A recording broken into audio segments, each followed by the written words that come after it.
এই ফিল্ম ইন্ডাস্ট্রিতে সেই পাকিস্তান আমল থেকে শুরু করে বাংলাদেশ পর্যায়ক্রমে এই এফডিসিটাই হচ্ছে সূতিকাগার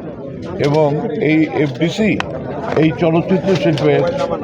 এই প্রতিষ্ঠা এবং এমন একটা জায়গায় নিয়ে এসছে যেখানে যেসব গুণী শিল্পী, কলাকুশলী, পরিচালক, প্রযোজক ছিলেন, ক্যামেরাম্যান, মিউজিক ডিরেক্টর, সময়ের সাথে সাথে আমরা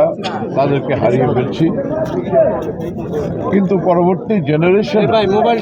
সেখানে একের পর এক তৈরি হয়েছে এবং তাদের পথ যেভাবে চলেছে আমরা মনে করি সেই 60 দশকের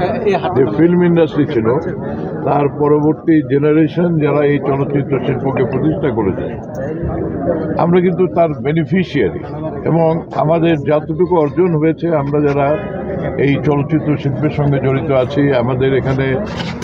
আপনারা দেখবেন যে এই স্টুডিওর ভিতরে যারা নামি দামি প্রযোজক, পরিচালক, প্রদর্শক সবাই এই ফিল্ম ইন্ডাস্ট্রি থেকে জড়িত হয়েছে।